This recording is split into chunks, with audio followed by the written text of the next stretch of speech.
Just welcome to everybody to the first thinking module debate of the academic year.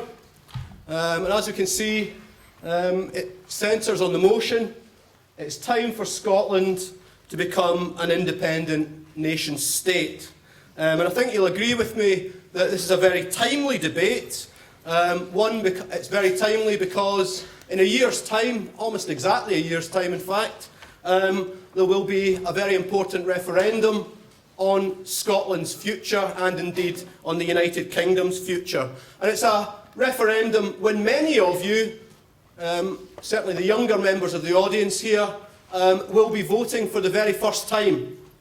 So this is a real chance for you to listen and to learn from our politicians who are going to engage in debate on this issue for us. We have two very distinguished speakers who we're privileged to have with us today. We have Stuart Hosie, who is the Member of Parliament for Dundee East constituency. He's Deputy Leader and Chief Whip of the SNP group at Westminster. Stuart Hosie speaks for the Scottish National Party in the House of Commons on finance and treasury matters. Stuart was elected in 2005, gaining the seat, in fact, from Labour. He's a highly experienced political campaigner. He was the party's National Secretary for 4 years, then held office as the organisational convener as well. He was born in 1963 in Dundee. He was educated at various primary schools, Brackens, Invertay, Montefieth, and at Carnoustie High School. In fact, he was also educated at the University of Aberdeen, as it says on his website, when it was Bell Street Tech, as it was known in the days when Stuart attended here. He gained a qualification in computer studies here. He worked in IT and information services for 20 years and ran his own business before becoming involved in politics on a full-time basis. George Robertson was born in Port Ellen, Islay, and he was educated at Dunoon Grammar School and Queen's College, Glasgow, where he studied economics. My apologies. Queen's College, Dundee, where he studied economics. He has a long and distinguished political career. He was 6 times elected to the United Kingdom House of Commons. He was chairman of the Labour Party in Scotland, and he was appointed, in fact, to the Privy Council as well. After Labour won the 1997 general election, he was appointed as Secretary of State for Defence, a position he held until 1999, when he resigned from that position in order to become Secretary General of NATO, the North Atlantic Treaty Organisation, a position he held until the end of 2003.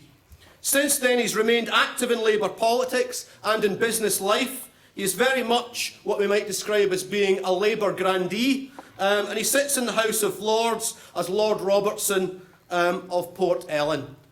Stuart Hosie is, of course, going to be arguing for the motion, and Lord Robertson is going to be arguing against the motion. Each of our speakers will have between 10 and 15 minutes maximum, to make their initial cases for and against. They will then have 5 minutes time to rebut one another's arguments, and then we will open the debate up to the floor, up to you as the audience. At that point, I would like to take initially some audience perspectives on what has been said by our speakers. So we'll take some perspectives initially, and then we will take a round of questions, which our speakers will then respond to in terms of summing up in relation to this debate. So listen intently, take notes for the follow-up classes. We're all going to have follow-up classes over the next couple of weeks. And when the opportunity arises, please get your views across to our politicians.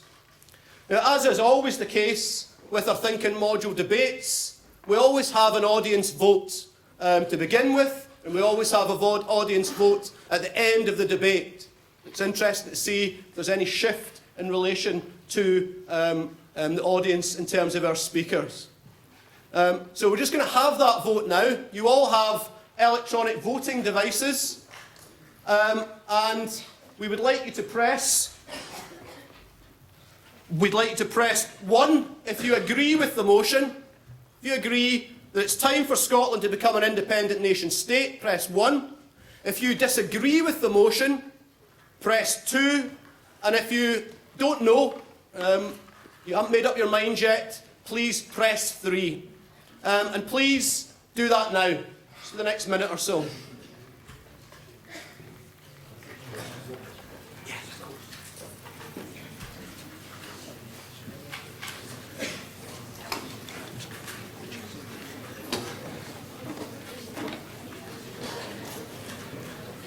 Okay, just keep voting.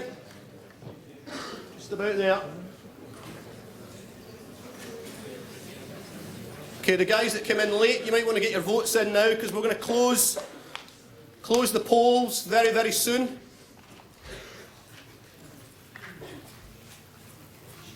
Get your votes in now.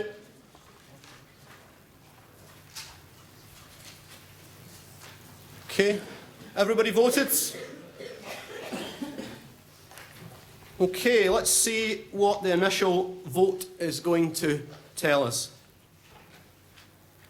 Okay, interesting. Okay, we have 21% of you, about a fifth of the audience, agree that Scotland should be an independent nation state. Almost 2/3 of the audience disagree with that proposition, 59% of you, and there are 20% of you who simply haven't made up your mind yet. Okay, so I think I'm going to ask Stuart Hosie, got a bit of a job on his hands, to speak to you and to make the case that it is time for Scotland to become an independent nation state. Stuart Hosie.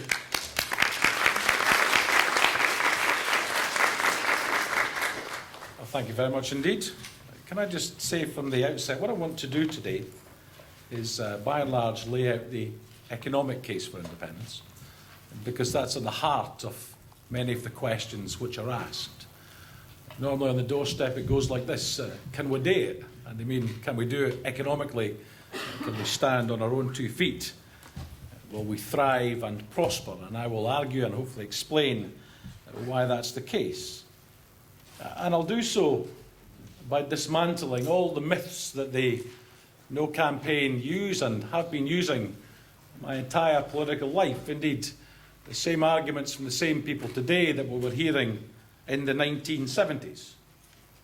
That we're too poor, we're too small, we're too stupid, we're too subsidised, we're welfare dependent, we're public sector dependent, and of course that the oil is running out. So I will try and touch on all of those. But before I do, can I just say independence is normal. Most nations govern themselves, they're nation states. We're not asking for anything which is unusual or exceptional. It's simply the normal powers that a Scottish government should have, that every other government on the face of the planet has. Control of all of the levers to make life better for all of the people who live in Scotland. And at its heart, it's fundamentally democratic. Why should it be the case that this ancient democratic nation gets the government its people elect 1 or 2 years out of every 4 or 5? With independence being a normal country, our people, the 5.3 million people from all backgrounds who live in Scotland, will get the government they elect 100% of the time, a profoundly democratic prospectus. And also one which is based on civic nationalism. I don't care about your colour, or your background, or your religion, or your ethnicity. You don't have to prove your family were on the losing side at the Battle of Flodden to be part of this community. We're all in it together in Scotland. 5.3 million of us. And our task in the Yes campaign is to turn an ancient democratic nation into a modern democratic state. something I think few would disagree with. Before I start on the economics, though, can I just say I intend over the next year to be temperate in my language. I don't consider George Robertson to be an enemy, merely a political opponent. I don't consider his British nationalism to be a virus, as the Scottish nationalist creed was described by someone who should have known better yesterday. And I do shudder to think what goes through the dark recesses of the minds of the No campaign when they describe the legitimate and democratic aspirations of a nation as a virus. But not for nothing do the No campaign call themselves Project Fear. They say we're too small, too poor, too stupid, we're subsidised, we're welfare dependent. Let me give you some numbers. There are 2.5 million people employed in Scotland. 2.5 million. 78% of them work in the private sector. The figure in the third quarter of 1999 was 76.2%. I use that figure deliberately. It was after 18 years of Tory government and 2 years when the Labour Party were in power and stuck to the Tory spending plans.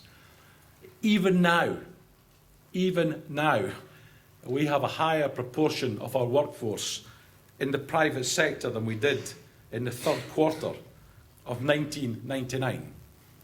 We are not public sector dependent on the largesse of tax pounds flowing from London and the UK Treasury.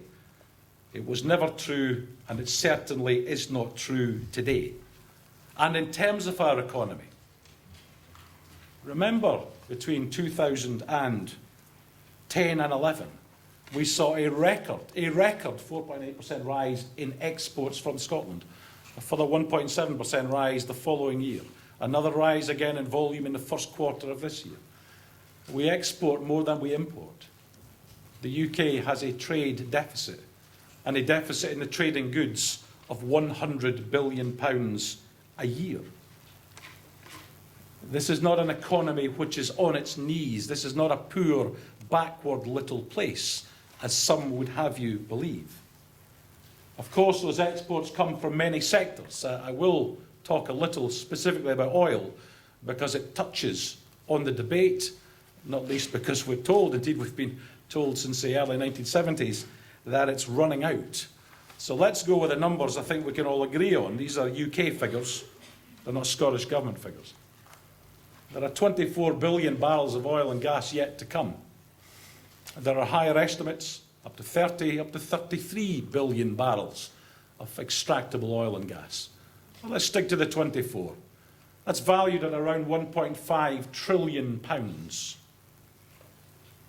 Trillion's got 12 zeros for the non-mathematicians in the audience. It's a big number. The revenues from that would allow us to build an oil fund. If we'd begun to put some of that cash away when oil began to land, we'd have an oil fund now in the UK, somewhere between 64 and 85% of Scottish GDP, around £100 billion. Instead, we have nothing. Compared to Norway, we have an oil fund now, a national pension fund of £450 billion. And that's with 325 billion of revenues having accrued to the UK Exchequer so far. PwC tell us there's 450 billion of revenues yet to come with the correct investment and the correct tax certainty. We may have let Westminster waste the first 325 billion of revenue. Our job is not to let them waste the next 450 billion of revenue from that precious resource. Now, I said there's 24 billion barrels of oil and gas left to come. Alistair Darling suggested it was only 2 or 3 billion. He said we'd overstated it by 12 times, which was bizarre given he used to be the Chancellor of the Exchequer. I suspect the big figure is correct, because we know the sector right now are planning to invest £100 billion in the North Sea, and they're planning to drill 133 oil and gas wells in the next 2 years. So the big picture is that we're not on our knees economically. Instead, over the last 5 years, we've had one current account surplus compared to 5 deficits for the UK. When we have had deficits, they have been smaller than the UK. But none of this should surprise us, because last year, with 8.4% of the population, we generated 9.9% of the UK tax receipts. We took only 9.3% of the spending. So our deficit is lower.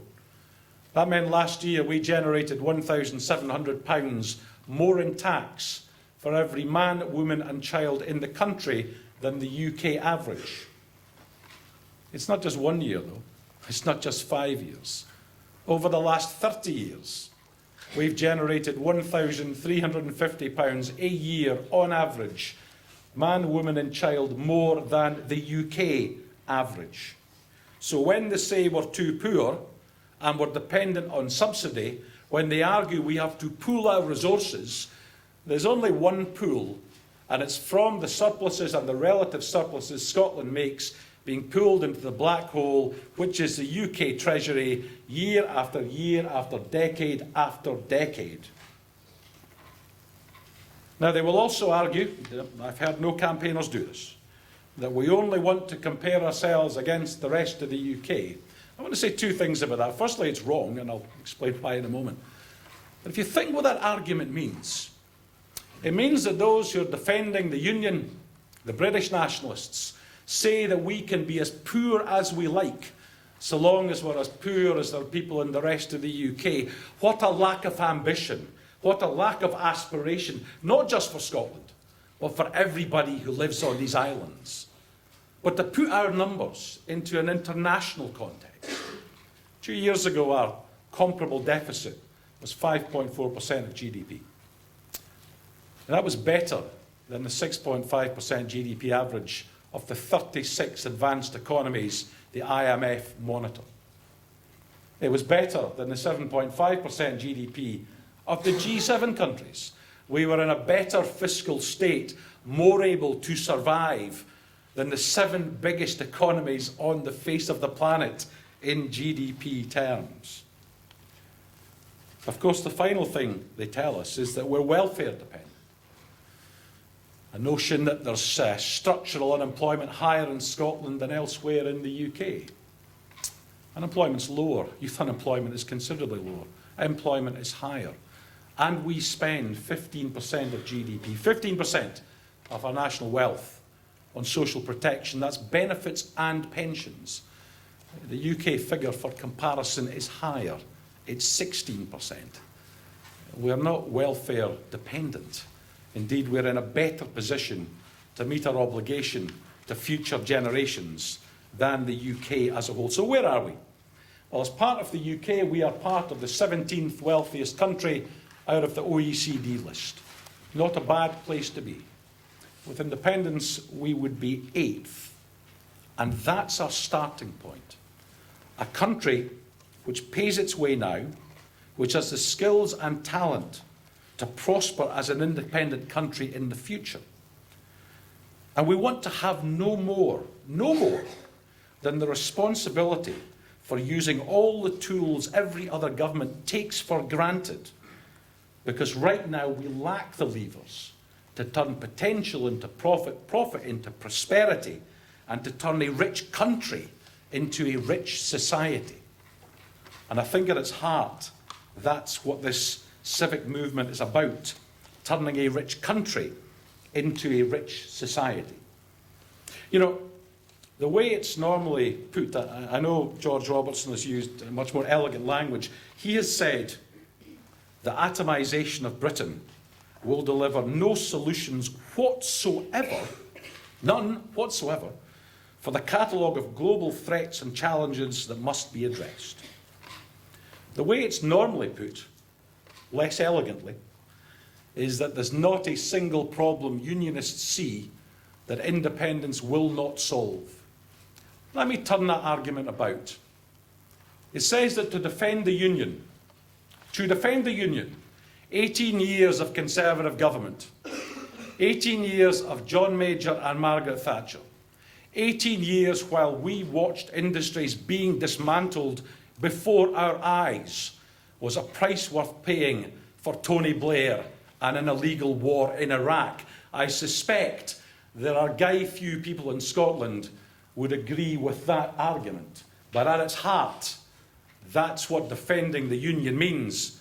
The right for governments we do not elect to do things that we do not want, including illegal wars, which were not certainly in my name. So, we have a referendum in a year's time. I believe that the economic case is strong. I believe the old scare stories, and that's all they were, of too poor, too small, too stupid, subsidy junkie, welfare junkie, public sector dependent Scotland, have been busted, well and truly busted. And I hope today and next year you vote yes. But more than that, and I'm glad there's a big audience here today, whatever conclusion you come to next year, don't listen to the scare stories from Project Fear. Find out for yourself how the numbers stack up, what social policy means, what the civic movement will do to empower entire generations into the future, and consider, above all else, the fundamental democratic principle that you, me, 5.3 million of us, will not simply get the government we wish now and again, but we will get the government we vote for 100% of the time. Friends, thank you very much for listening.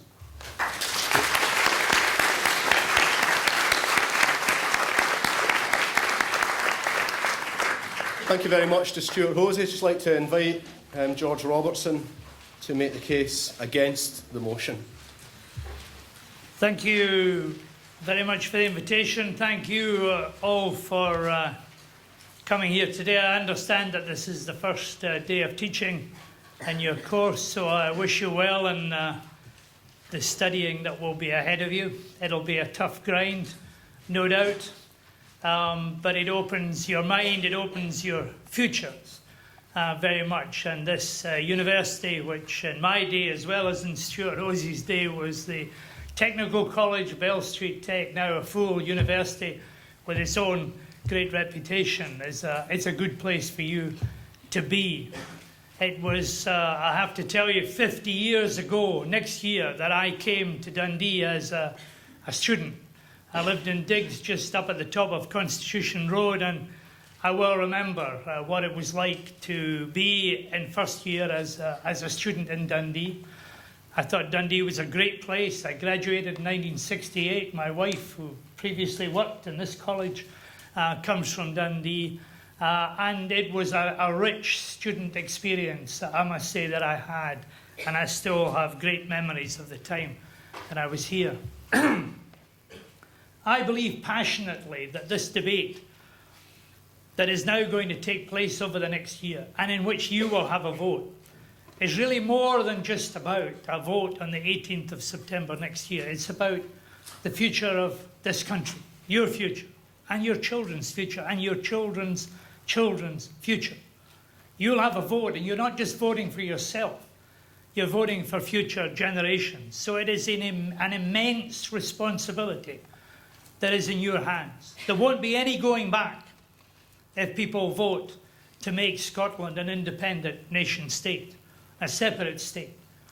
There won't be any going back from it. 51 to 49 can be a vote that will determine the rest of your life and of your future generations as well. So bear that in mind, that we're not simply talking about the economy of today or the government, Scottish or national government of today.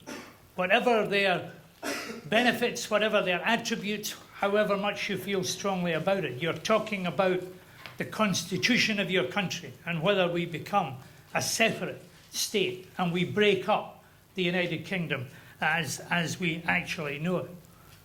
Now, I want to say it right at the very beginning, because Stuart eloquently has given you the case for breaking up the United Kingdom, but he's done it on the basis of a number of assertions that I don't accept. I am a proud and patriotic Scot. For 4 years, I was the Shadow Secretary of State for Scotland, the leader of the Scottish Labour Party. And during my 4 years, we put together the component parts of what was to be the Scottish Parliament, the first Parliament in Scotland for 300 years. There's nobody who can accuse me of being anti-Scottish or not being patriotic enough.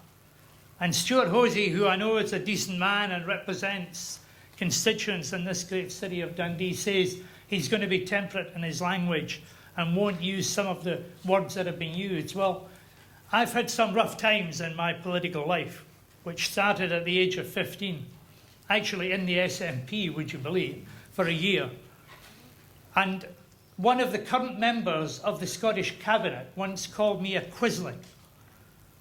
The guy called Quisling was a Nazi traitor in Norway during the war, Lord Hosie, who broadcast to the British people on behalf of the Nazis at that time. And that member, current member of the Scottish Cabinet, has not in any way apologised to me for what he said at the time, although I believe that he regrets it now. But I believe that we need to argue this case on the basis of facts, not on the basis of assertions. I don't believe that Scotland is too small. I don't believe that Scotland is too weak. I don't believe that Scotland is welfare dependent. I've seen countries, Estonia, Latvia, Lithuania, Slovenia, Slovakia, Montenegro, Serbia, countries that have all become, in the last few years, independent nation states. If they can survive, of course my country can survive. Of course we've got the economic vitality, and we've got the people, and we've got the resources. But why do we want to make a separate nation state at this point? The case that has been made, you will hear, is that actually our economy is stronger than most of the United Kingdom, and indeed it is. Recent surveys have shown that this Scotland of ours is actually the second richest part of the United Kingdom after the southeast of England. That's inside the United Kingdom, not as a separate state. So I don't take any of these assertions at face value, but I believe that the argument can be made for a better Scotland once we've got rid of this preoccupation with the separatism that the present government is obsessed with. I want the Scottish Parliament to focus its mind on education. I want them to look at how our education is going to be fitted for the 21st century, how you and your children will get the skills that will actually go on and take you through into the difficulties and challenges of the world that's ahead. I want a better health system. A couple of weeks ago we found out that there were a record number of complaints against the NHS in Scotland. That's a devolved matter, and I want more attention to be paid to that. I want more attention paid to transport. At the weekend I was in the Western Isles, one of the remotest parts of the United Kingdom. I want those areas, and like my native island of Islay, to be given a bit more attention than they get at the present moment. I want to see successful agriculture. That's what I studied when I was at university in Dundee. I want to see a fairer legal system, and I want to see a better and improved local government system that works for the people of Scotland. All of these areas are in the province of the Scottish Parliament, but yet we're obsessed and we seem consumed at the moment solely and simply with this constitutional issue. There are huge issues out there that you'll have to face in this world: an ageing population with a diminishing workforce, the mixture between the private and the public sector, incentives for people to grow companies and entrepreneurships. How are we going to give people the skills and the talent that will fit them to deal with emerging markets? These are all big issues that will affect you and the future generations, on whose behalf you're going to make a decision, an irrevocable decision, on the 18th of September next year. So I resent those of us who say don't break up Britain being called anti-Scottish, as I have been. Every time we ask a question, we're told we're talking down Scotland. I think that's wrong and it's unfair. It's not anti-Scottish to keep the country that we know together and working together and not fragmented. It's not anti-Scottish to see the waste involved in creating new embassies and new ministries, the Ministry of Defence, new social security institutions, as well as the DVLA, the BBC, the CAA, a whole host of organisations that will have to be created. It's not anti-Scottish to highlight the transition costs, the huge transition costs of going from being part of the United Kingdom to being a separate state with stamps and uniforms and anthems and all of the rest of these things that would have to come with separation. It's not anti-Scottish to ask the basic question about what currency would we have in an independent Scotland. 10 years ago, the leader of the SNP said that sterling was a millstone round Scotland's neck. But now he wants a fiscal union, with the Bank of England taking the decisions on behalf of the independent Scottish state. But of course, in between, he was in favour of the euro. When I debated with him in 1996, he said the euro was the way through. That was the way in which Scotland would go. But suddenly, after the Eurozone crisis, it's not there. So we don't know whether it'll be a currency union that would depend on the rest of the UK agreeing, or whether the pound would be used unilaterally, or whether it would be the euro that we would be obliged to sign up to. And some people say if we were to be part of the European Union, or whether it would be a separate Scottish currency. A fundamental issue. And we don't know the answer to it. It's not anti-Scottish to ask about the thousands of Scottish jobs that are the Scottish people employed in, for instance, the defence industry, when most of the market is going to be down south. Hundreds of thousands of jobs involved in financial services, when we would have to have a separate financial services regime applying in different parts of the United Kingdom. It's not anti-Scottish to ask whether we would automatically be in the European Union, as is sometimes asserted, because practically everybody in the European Union says no. A new separate state would have to apply for membership. And the SNP say we would have to negotiate anyway because we want better terms. But a negotiation implies gains and losses. What would we lose? The British rebate? Perhaps our fishing limits? What will we gain in the process of these negotiations? We don't know, and we won't know until after you've cast your vote on the 18th of September next year. It's not anti-Scottish. Indeed, it's quite patriotic to ask whether Scotland would be a member of NATO, the organisation I, as a Scot, led for 4 years. The Self-Defence Alliance, the pillar, the cornerstone of our security and that of 25 other nations in Europe, when it's been made clear by the SNP that Trident would go, the British independent nuclear deterrent would go, which is part and parcel of NATO's policy, irrespective. So they make that a condition of membership, knowing that the condition would not be acceptable to the other members.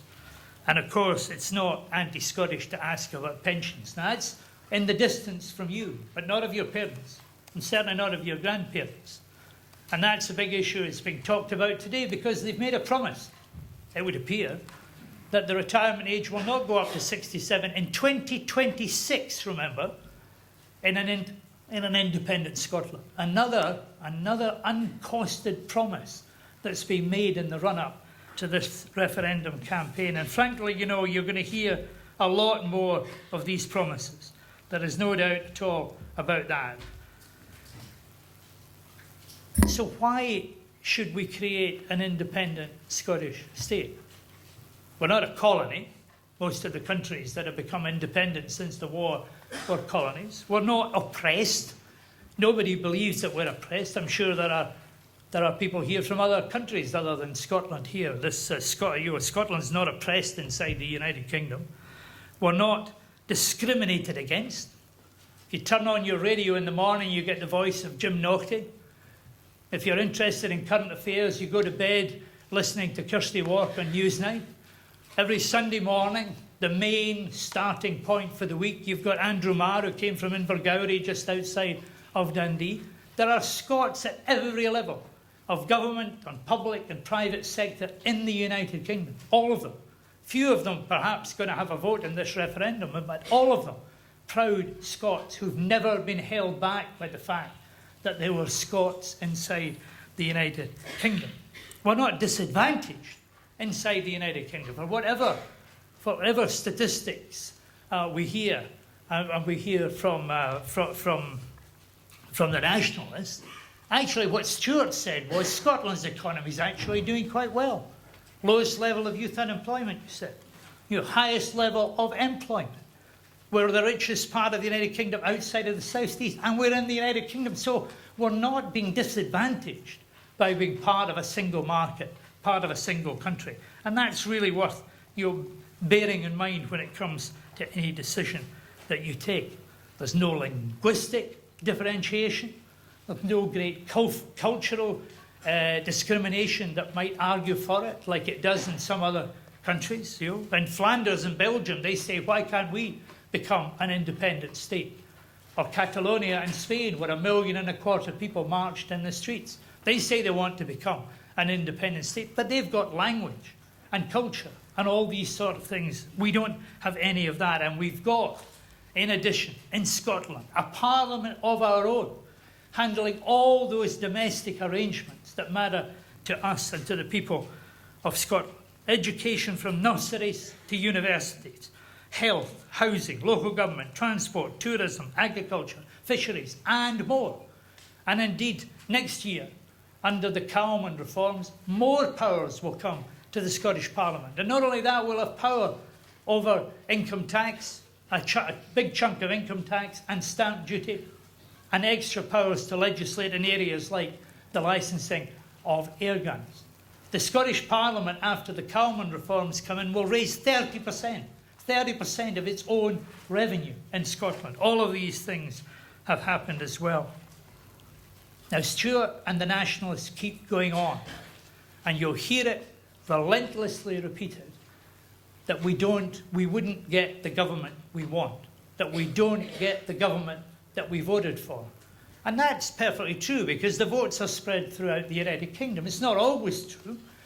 The English sometimes resent the fact that they get governments based on Scottish members of Parliament. But bear this in mind. At the last election, Stuart's party got 45% of the vote in the Scottish Parliament elections. Only 50.1%, a whisker more than half the Scottish electorate, voted in these elections. So that means that 23% of the Scottish people voted for the SNP. Only 23% of those eligible to vote in Scotland voted for the SNP. And if you actually take the ones who voted, 55% of us who voted in the Scottish Parliament elections didn't get the government we wanted. We got an SNP government, but more than half the Scottish people didn't get the government that they chose. Now, that's the way the electoral system works. I helped to construct the electoral system for the Scottish Parliament, so I least of all can complain about it. That's the way it works. But let nobody tell you that we've got the government that the overwhelming majority of the Scottish people voted for.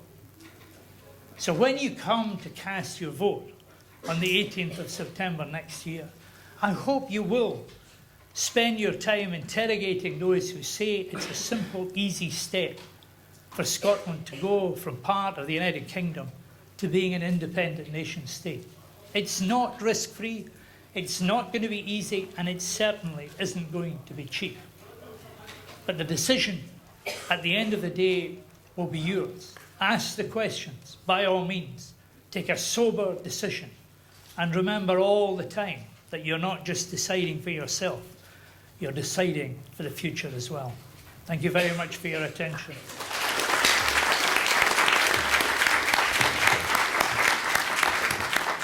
Thank you very much to George Robertson. I'm going to ask Stuart Hosie to come back. Please, both of you, stick to time, 5 minutes each. Remember on this one. Thank you.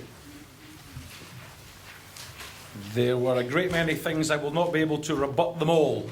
George started by saying there's no going back. It's one of the things they do to frighten you. Can anyone tell me the single country in the last 100 years which has become independent, which has chosen to go back and give up its independence? That's correct. There isn't one, because it's normal. George used the language of breaking up. I'm not surprised. That's part of the scare story, Project Fear narrative. This isn't about breaking a social union. This isn't about breaking trade links. This isn't about breaking or putting up barriers to friendship or family. It's about creating a new democratic state from an old and ancient democratic nation. It is profoundly democratic. George, just had a slight tangent. I laughed when you described having helped build the electoral system for the Scottish Parliament, one which was specifically designed to stop a majority government, and particularly, specifically, doubly designed to stop a majority SNP government. I'm glad that plan went as well, as devolution would end the SNP. I'm glad, George, you were wrong about that. You said I'd made a number of assertions. When they say we're too small, too poor, too stupid, subsidy junkies, welfare dependent, these are things which have been said by unionists, not by me. I then laid out numbers, lots of numbers, on purpose, because I like evidence-based policy making. George, as per my assertions, tell me which number was wrong, just one. The assessment's mine, the political argument's mine, the numbers all stand up. There were no unfounded assertions. George also said, and he laboured the point, and I know why, he's a patriotic Scot. They all say that, normally followed by a but. George, I'm not questioning your patriotism. Never would, never will. This isn't about patriotism. It's not about donning a kilt on Burns Night. We all do that. That's a fine thing. This is about political decision making. It's so that we can change business tax rates to get growth. So that we can, George, look at the demography in Scotland and work out that we can allow our pensioners to retire earlier, which I think is a good thing, given that many people in Scotland die rather younger than the average across the UK. He said, we're wealthy inside the UK. Absolutely right. He was right. The second wealthiest part of the UK outside of London. Think what more we could do if we could control social policy so that this wealthy country could be a wealthy society.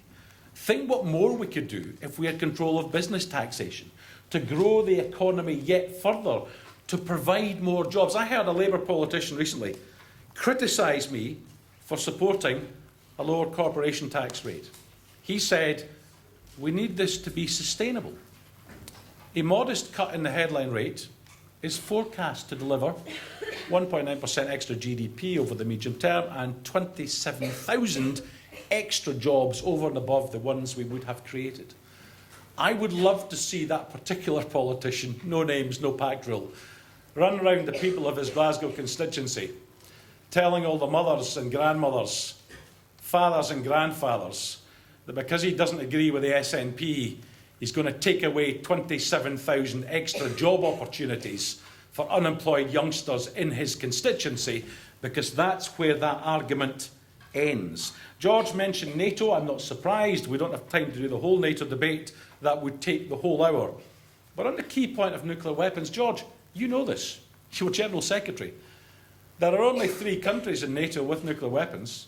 France, the UK, as for the independent deterrent, well, that's a matter of debate, and the United States. The vast majority of the rest are like Scotland. They're not just non-nuclear, they're avowedly anti-nuclear. NATO, as you know, George, is a pragmatic organisation. Who would not want Scotland as a willing member, given our strategic position with the North Atlantic Gap and the natural interest we have in the High North, among other things? He asked about the currency. George, the answer is sterling. And I say that because you said we'd believed in the euro. Labour still believe in the euro, technically. But the answer is sterling. He's been told that. The No campaign have been told this 100 times. The reason they keep asking the question is because they don't like the answer. They want to continue to give you the impression of uncertainty and that the key questions have not been addressed, when they have. How long do I have, Wallace? 30 seconds. I've got 30 seconds, in which case I will... I'm going to wind up there. There'll be plenty of time to do more rebuttals when the questions come in from the hall. Other than to say one thing, education is a devolved matter, which is why I'm delighted intermediate exam results are up, higher exam results are up, advanced higher results are up to 82%, that there are a record number of young Scots in full-time college places. There are 25,000 of you starting university this year, and a national apprenticeship scheme of 26,500 starts last year is something we should all be proud of. Labour called for and then sadly voted against when the time came. But we've plenty of time to talk about that in detail if those questions arise. Thank you. Thank you very much to Stuart Hosie. George Robertson, 5 minutes please in terms of rebuttal. I've just discovered that most of you will know that if you use the iPhone stopwatch, it doesn't work when the screen goes blank. So I was relying on modern technology, but I'm not a terribly modern person. So I'll now go back to having my watch here as well. No going back. I think one of the things that comes out of these debates, and you'll need to watch during the coming year, is the fact that a lot of these questions will remain unanswered because they can't be answered before the 18th of September next year.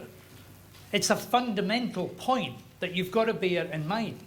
It's only after the 18th of September next year, and a yes vote, if that was the decision of the Scottish people, that the negotiations would actually start with Westminster, with Brussels, with NATO, with a whole series of international relationships that we have. The currency union is put forward by the SNP, but depends entirely on the rest of the United Kingdom agreeing that Scotland will be part of a currency union but be a completely separate state. And there are no indications at all that the Bank of England, the UK Treasury, the Welsh, the Northern Irish and the English are in favour of giving that concession. But the negotiations can only start after the yes vote takes place. Because otherwise, who does the negotiation? You can't do it now. But Michael Moore is a Scottish MP and he's Secretary of State for Scotland. Which side is he supposed to be in the negotiation? Is Alex Salmond going to do the negotiations beforehand? Because he might not be Prime Minister of the independent Scotland. We don't know what the government of the independent Scotland would be. They say that the election would take place, the election for the new independent Scottish Parliament would take place a year after the yes vote in the referendum, 2016. But we don't know who's going to be doing the negotiations. Still less do we know what the outcome would be. And there's no second vote on the outcome of the negotiations. If they decide they're going to cut our fishing limits, if they decide that we're going to get about a worse deal from Europe on agriculture, if the decision is that there's no currency union and that Scotland will be using the pound like the Panamanians use the American dollar, we won't then have a second decision. So you have to bear that very much in mind. Now, Stuart says, well, some of the unionists have said that we're too poor, too stupid and too welfare dependent. Well, I haven't heard many people doing it, but there are as many people on the no side of the argument as on the yes side of the argument saying things that are not part of the mainstream. In a democracy, that's going to happen. Dennis Canavan is the chairman of Yes Scotland, and I bet Stuart doesn't agree with everything that he says about the way Scotland should go forward. What about the people in the Yes campaign executive who say we should have a Scottish currency? So the debate will rage, and you've got to listen and you've got to try and get through what that would be. Going to change the taxation for business in order to produce growth, but there's only one tax ever been mentioned by Alex Salmond, and that's corporation tax, a race to the bottom, reducing it below whatever the United Kingdom rate is, and the United Kingdom rate is actually going down at the present moment. A race to the bottom seems to be the only way in which people can say we'll actually be richer and better than we are just now. So the decision, as I say, is a decision you've got to take in principle. The rest of it is deeply, deeply uncertain, because we can't know the complexion of a future government and whether it's going to be led by Alex Salmond or by or by Joanne Lamont, or by the Greens, or by the Liberal Democrats. That will be a separate decision taken. We don't know what the outcome of these serious, difficult and hugely important negotiations are going to be after the yes vote, and what the outcome is going to mean for you and me and for our families. And in that degree of uncertainty, we're being asked to cast our vote on a blank cheque to buy a pig in a poke. And I don't think the Scottish people are daft enough to go for that. Thank you. Thank you very much. Thank you very much to Lord Robertson. Okay, what we're going to do now is, maybe my favourite bit of these debates, is when we open it up to you as an audience. And what I'd like to do, we've got Roddy here and Kevin, we've got roving mics, and I'd like to take a few perspectives from the students. Before you ask any questions, maybe just what your reactions are to what you've heard. That would be quite interesting just to see if you could, if you could stick up your hands, please. And there's usually one or two, but we'll get the ball rolling. There's a student just up there in the middle of the row, Kevin.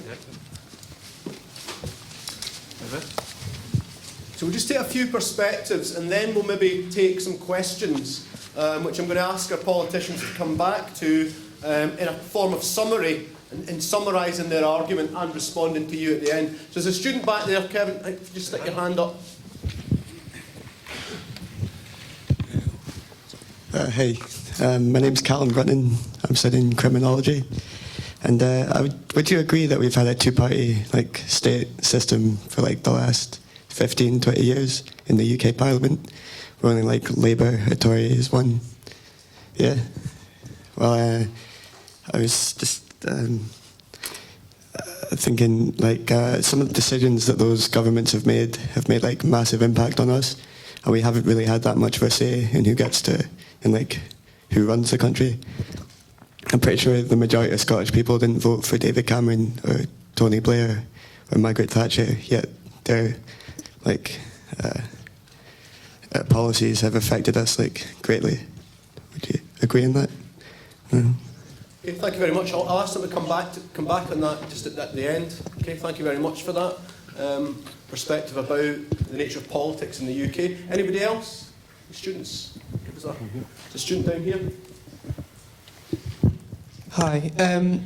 George Robertson said several times there, we don't know what government we're going to get. But the point is that surely in Scotland, the thing about being independent is we will never again end up with another horrifically right-wing government like the Conservative one we got now, which in my opinion is actually more right-wing than the Margaret Thatcher administration. Now obviously Labour is nothing to do with the Conservatives, and that's totally fair enough, but it is the issue that someone said back there about policies in Westminster having such a dramatic effect on Scotland, which really we could do without. I mean, it's fair enough it being a dog-eat-dog world, and that's probably not the best attitude to have, but Scotland, the people of Scotland aren't daft, and we don't vote for parties that are either horrifically right-wing and end up with things like the bedroom tax and things like that, or the Labour are also guilty of things like this, the illegal war in Iraq, which cost Scottish lives which did not need to be sacrificed for what was essentially Tony Blair and George Bush. Okay, thank you very much. Very much a left critique of the British political system. A student here just in the middle. Hi there, my name is McNeish and I'm studying psychology and I'm 17. I just like to bring up a point on defence. So what if Scotland was to get invaded and became independent, obviously, and we got invaded by, a different country, for example, Iraq, Afghanistan. What would we do then? I mean, defence-wise, we need to, defence is obviously a devolved matter, therefore, basically that means we need to create our own MOD, essentially. So, would that be literally big enough to physically actually withstand an invasion in Scotland? I don't personally think so, because I know that the government as well, they've been kind of splitting a lot of that as well, disbanding a lot of the battalions, especially in Scotland, but personally I don't think we are actually physically capable of actually holding a fight against another country. and I just think that would be a bit of a drawback as well, a major drawback actually, if that was ever to happen. Okay, thank you very much. It's a defence issue. Thank you very much. There's a student just here at the front.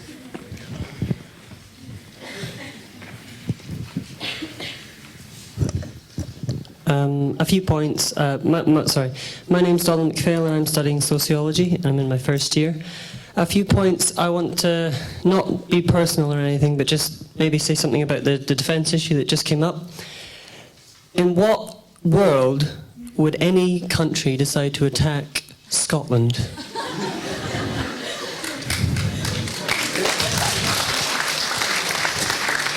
The only country that would attack Scotland is England. Any country that attacks Scotland other than England would be attacked by England and America and France and Germany and Norway and I'm pretty sure quite a few other countries. So the issue of defence is non-existent. Scotland doesn't need to defend itself because this world doesn't need countries going at each other's throats. Scotland should be ahead of everyone in showing the world that this is not a place for WMDs and aggressive countries that only know how to fight to get what they want. Another point that I want to say, I'll let you have one more point. Yeah. Okay, and then The issue that George, I think it was George said about the Scottish focus and how Scotland's government right now should be focusing on their education, their NHS and all that. Would you not agree if I said that Scotland's government would easily and more readily be able to focus on their own problems if they didn't have to deal with problems that arose because of the Westminster government? Just my personal opinion, and thank you for listening. okay, thank you very much. There's a student here at the front. I know somebody else is dying to get up here. We'll let you first, please. Hi, my name's Selena and I'm studying psychology.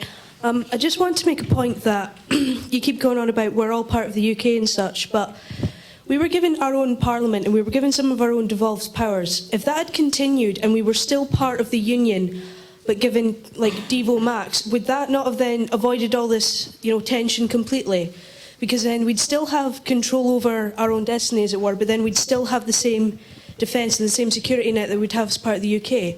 But then virtually everybody's saying, no, you're either getting the option of independence or not. There's no guarantee that if we vote no to independence, we're ever going to have that option to say, we want Devo Max. We could just be stuck with the same, set of powers that we've got now. And don't you think it's fair that we should have that option to decide exactly what we want to control and what we don't as a Scottish people? Okay, so a question about Devo Max and why Devo Max maybe isn't on the referendum. Any other students? Any other questions? There's one here. Yep. My name's Alexander Wills. Alexander Wills, and I'm studying sociology too in first year, and I'm actually got more of an international view on it because I'm from Germany. So I just want to. Lord Robertson was always talking about that the transition process and the progress would be made after independence is very uncertain. And I just want to ask, when has politics and political developments ever been certain? Because there is no such thing as certain politics and certain developments in economy or in politics. So in my opinion, I would just, say for Scottish people that it is not a risk actually. It is something, a chance they can grab, because politics are never certain and they can't be. So, yeah.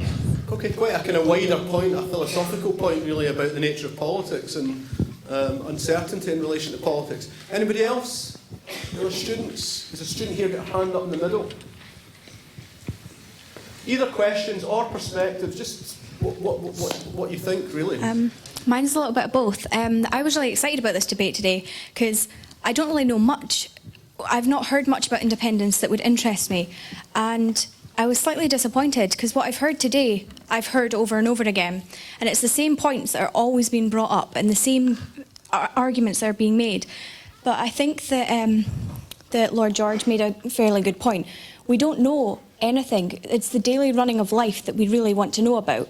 I mean, it's a fairly silly point, but my sister and I were discussing about the BBC.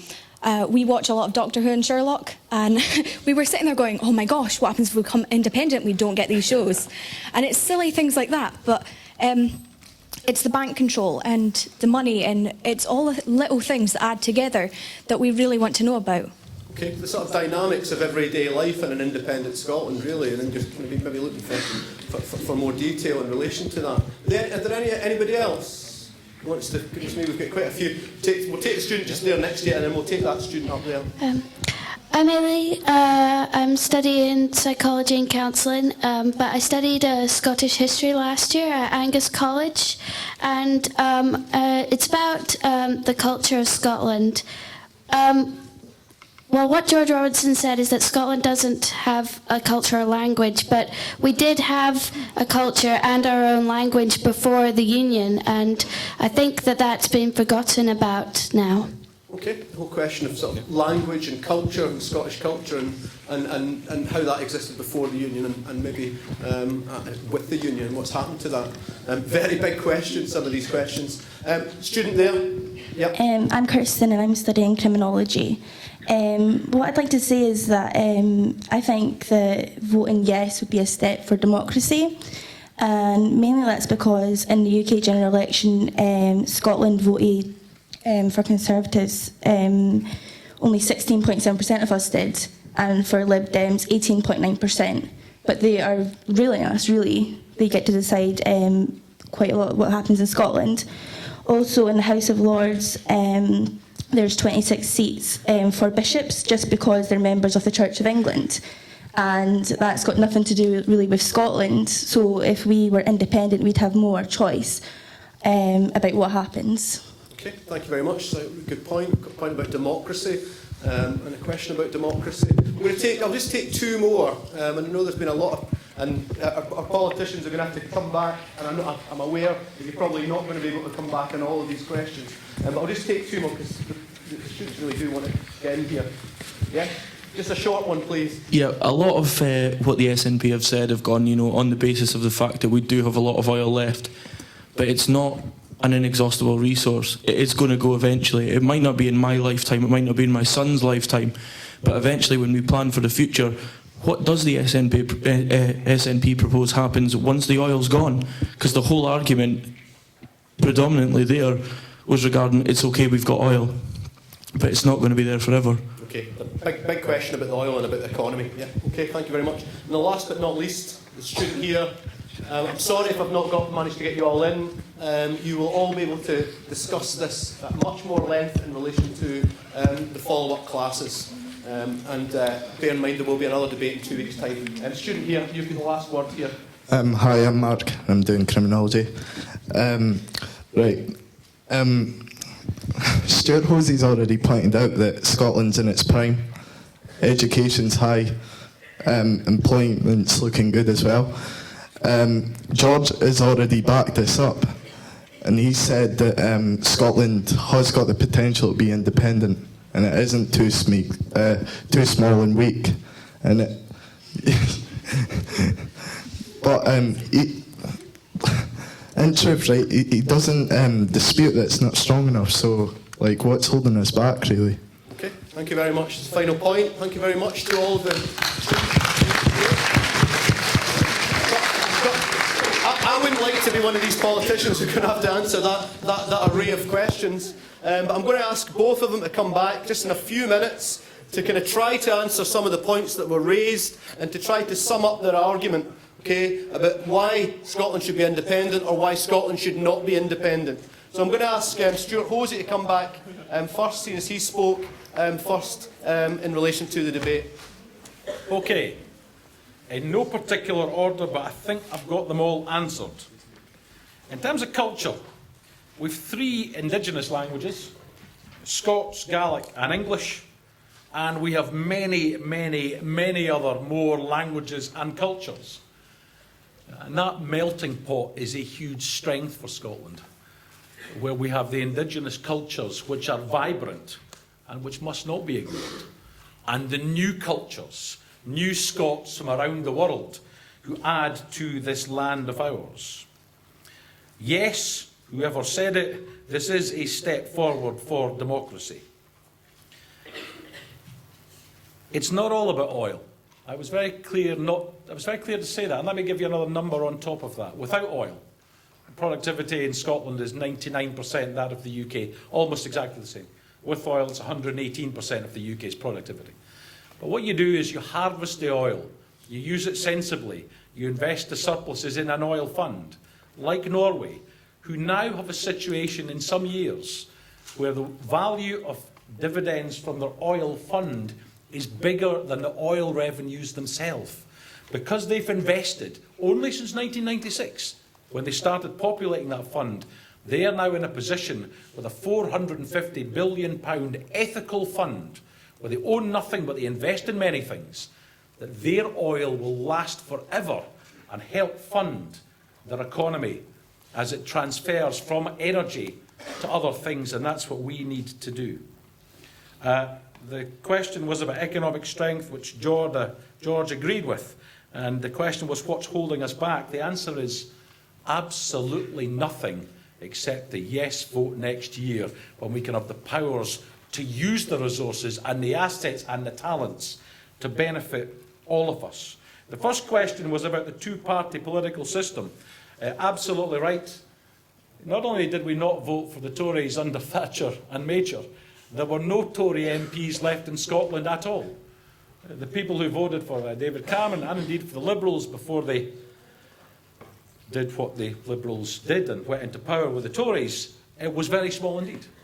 It's an old joke. We now have one Tory MP. There are more pandas. I say, come on the pandas. But the bottom line there is correct. This is likely, not guaranteed, but likely to be a progressive country, with parties on the centre-left. And I'm even including the Labour Party, if they can ever reform and restructure and throw off the chains of Ed Miliband's London control, could be in power again, although I'm not sure if that's a particularly good selling point at the moment. Who was it said, we don't know, preying on uncertainty? Who was it said that? The German lad. Ah, yes, that's it. I should have written down German student, but I didn't, and I do apologise. That's absolutely right. When they say we don't know, when George repeats, as I'm sure he'll do about 15 times in the next few minutes, there's great uncertainty, there's great uncertainty, there's great uncertainty. It's merely preying on the fears. I think the one thing we can say with pretty decent certainty is there wouldn't have been an illegal war in Iraq that an independent Scotland would have taken part in. There wouldn't be the introduction of a bedroom tax, which penalises 105,000 people in Scotland, which penalises 80% of those, 80% of those penalised are households with an adult with a recognised disability. We wouldn't have been doing that. Now, on the question of defence and invasion, if we were properly defended now, then that argument might hold water. But when the Russian aircraft carrier had to shelter in the storm last year, the Royal Navy Fleet Reserve had to sail from the south of England with one engine. It took 35 hours to get there. Had they wished, the Russians could have unloaded 3 battle groups, an entire brigade. There are no surface vessels in Scotland. The British state have chopped up long-range reconnaissance. The Nimrods have been chopped up. We're building aircraft carriers with no planes to go on them. They've sold the vertical lift Harriers to the United States Marines. They're absolutely delighted with their purchase. But here's the real argument. In the period of the last SDSR, Security and Defence Review, there was an underspend in Scotland, an underspend of £5.6 billion on recruitment and procurement, people and equipment, not operations, people and equipment. With independence, we can spend more money to have a properly equipped and professional defence force that we do not have and still make a saving. And just for the avoidance of any doubt, over that period of the last SDSR, consecutive UK governments managed to lose 11,000 defence jobs in Scotland. So whatever else you do, don't listen to the scare stories about defence. Now, on the question of Devo Max, I think the Scottish Government were incredible. They left the door open for the Devo Max question to be on the ballot paper for a year, so we could test independence against the status quo, against Devo Max. For a year, the door was held open. But those who purport to believe in it could not coalesce or chose not to coalesce around any plan. And I think if anyone believes we're going to get more if we vote no, you're kidding yourselves on. Ian Davidson, a Labour MP, has said they want to rip powers from the Scottish Parliament. Others, Michael Kelly, a Labour official, ex-provost in Glasgow, wants to take powers from the Scottish Parliament. Voting no does not come without risks. If people think that unionists will not punish Scotland, the free education is going to last, if free prescriptions are going to last, if the council tax freeze will last, if the extra police making our streets safer will last, with or no vote, people are kidding themselves on. And the question again about uncertainty. I asked another Labour politician this in a similar debate. It was Margaret Curtin. I said, Margaret, what will the minimum wage be in 5 years' time? You want macroeconomic certainty in 30 years from me. What will the minimum wage be in 5 years' time? The answer is seared into my brain. We have said, Labour, she said, that the minimum wage will change as the economy goes up and down. I said, so if we go into a recession, if we have deflation, will the minimum wage go down? She couldn't answer the question. They want macroeconomic certainty for us for 30 years. They cannot tell us what an important small policy measure will be in 5 years' time. In terms of the question about the BBC, of course you'll be able to watch the BBC. And on the final issue, which was banking, thrown in at the back of that question, and it's the one George ended with. Let me finish with this. The argument goes that if we maintain sterling, a foreign country will be controlling our economy. What errant nonsense. The Bank of England has one target, it's a 2% inflation target. They do not set or work to growth targets, they do not set or work to inflation targets, to deficit targets, they do not set or work to debt targets. They have one target to reach, which is an inflation target. We accept the discipline imposed by an independent central bank, but we would have all the fiscal levers at our disposal that George Osborne currently has that we in Scotland do not. But just think about it another way. Are they really to say Scotland can't continue to use sterling? The 40 billion receipts from oil and gas, currently in sterling, would be receipted in a foreign currency. That would double the UK trade deficit and shred sterling overnight. When we're independent, with 47 billion pounds worth of imports from England, we will be the rest of the UK's second largest export market after the United States.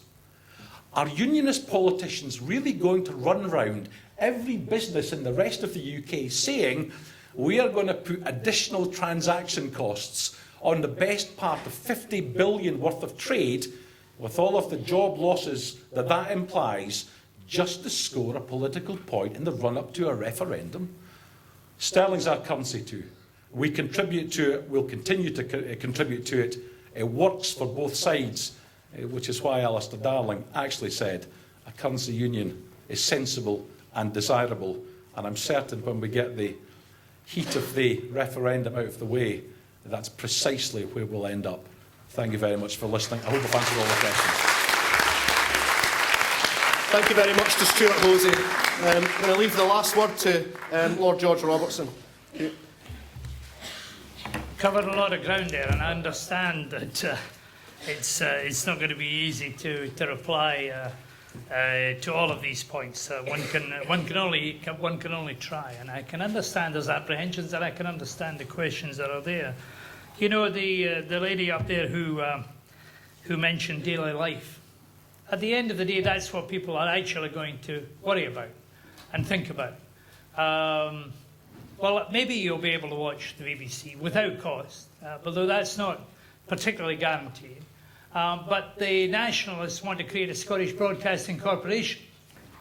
So they see there being a distinction between the BBC, which produces at scale the productions that you talked about, but they want a Scottish Broadcasting Corporation, which implies the fact that there are going to be some differences involved in that. But she also mentioned money and banks.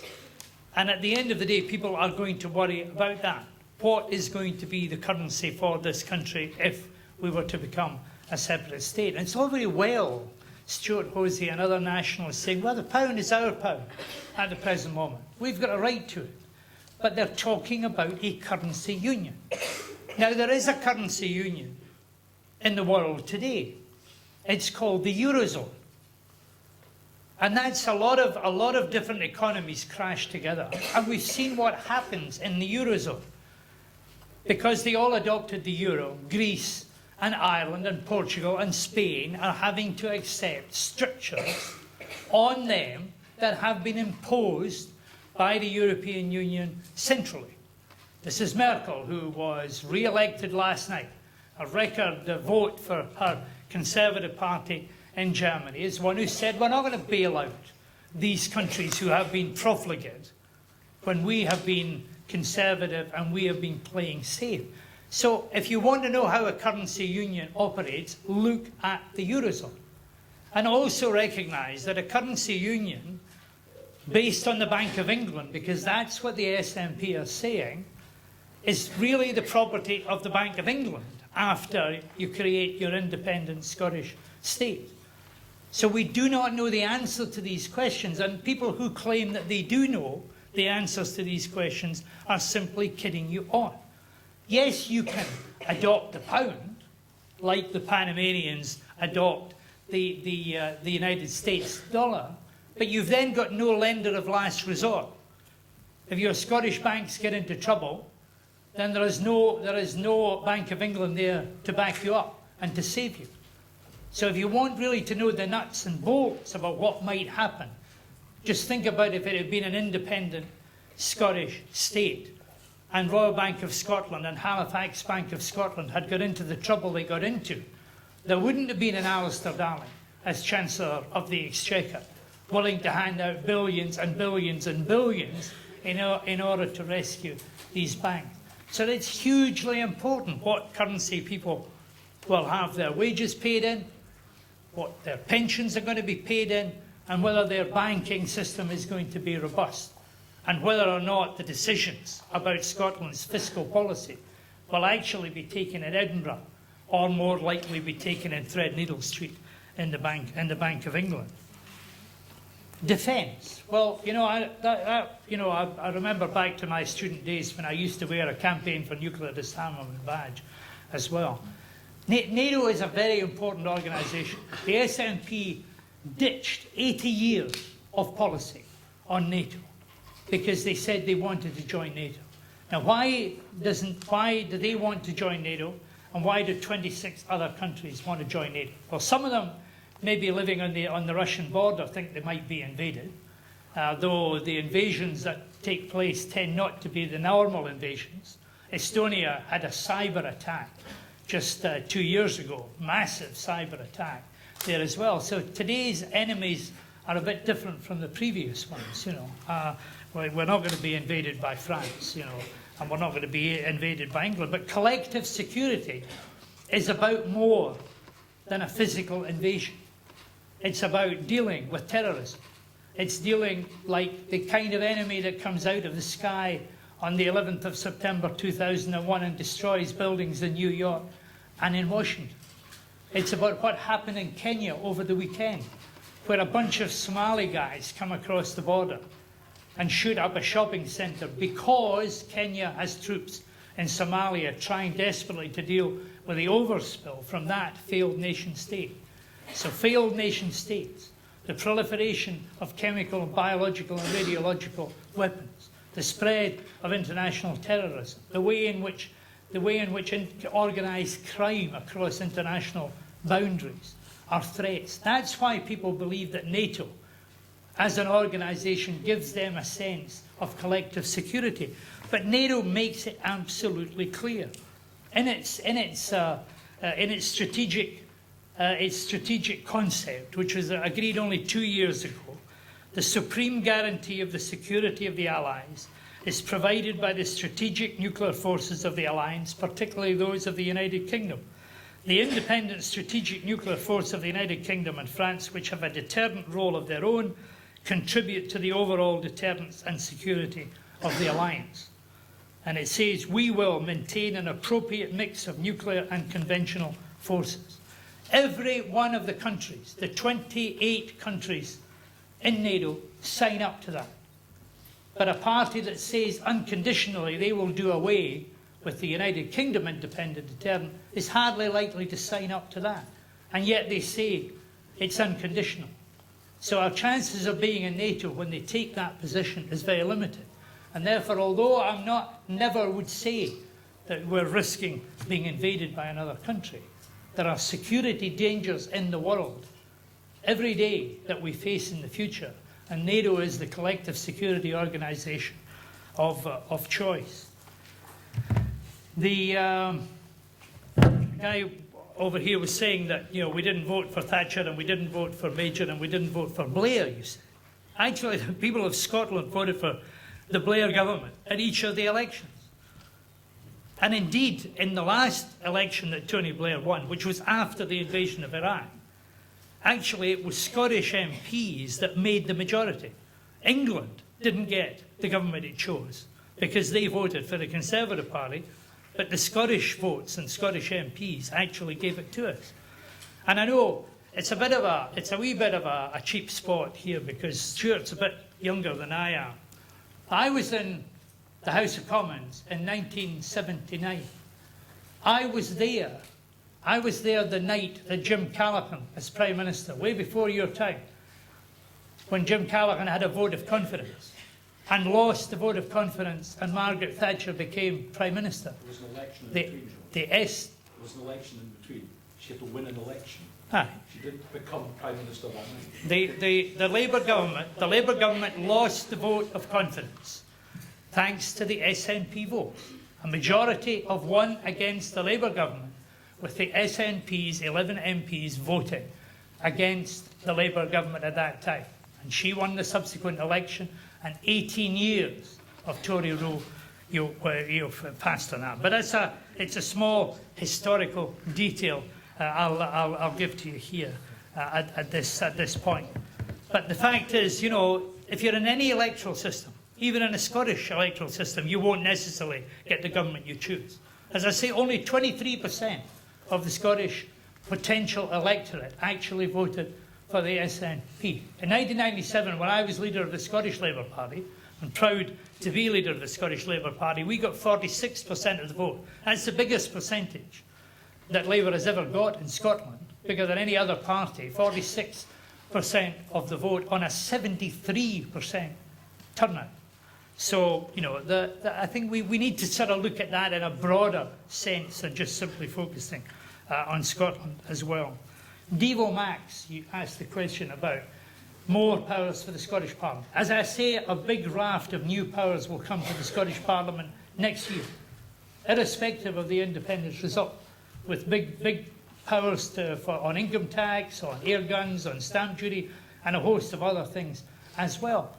But it will be for the 2015 general election for parties to put forward their proposals. And each of the Scottish parties has said, even the Conservative Party has said, that they will put forward proposals to increase the powers of the Scottish Parliament. But that's the time for making that decision, separate to the fundamental one, about whether or not we break up the United Kingdom or whether we become an independent nation state. Our German friend said, everything's uncertain in politics. And that's very true. The German election yesterday maybe proves that point as well. But you want to try, most people in their daily lives try to minimise uncertainty.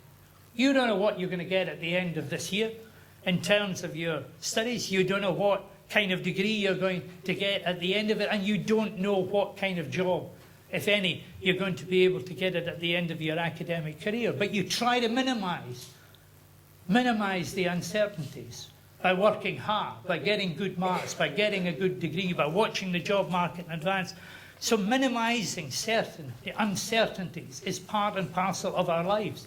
All I'm saying is that in terms of a decision that will affect generations to come, you've got to minimise the uncertainties. And there are an awful lot of uncertainties out there which you've got to bear in mind when that decision is actually taken.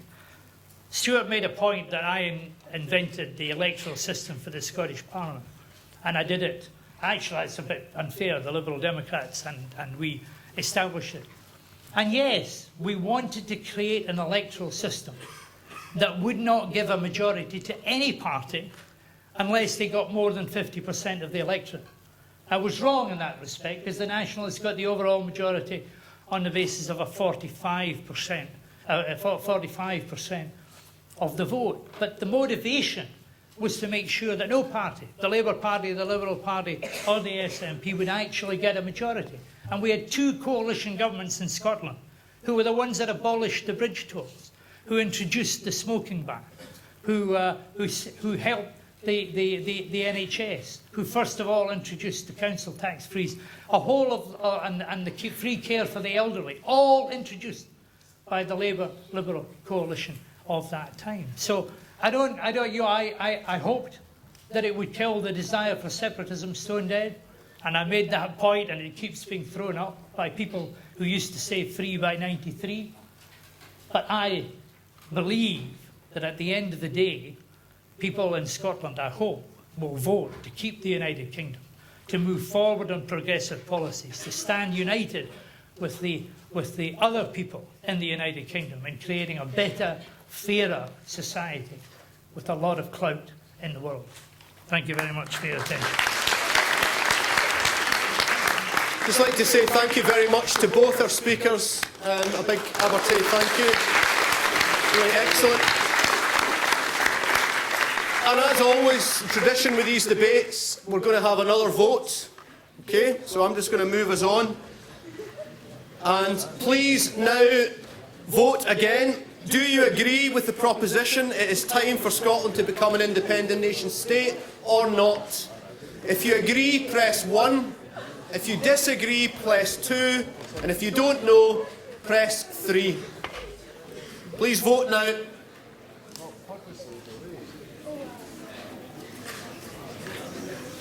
Got a few more to come in.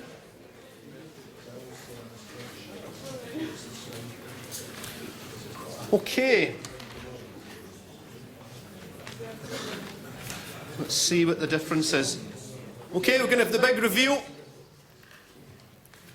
Oh, my goodness me. Okay.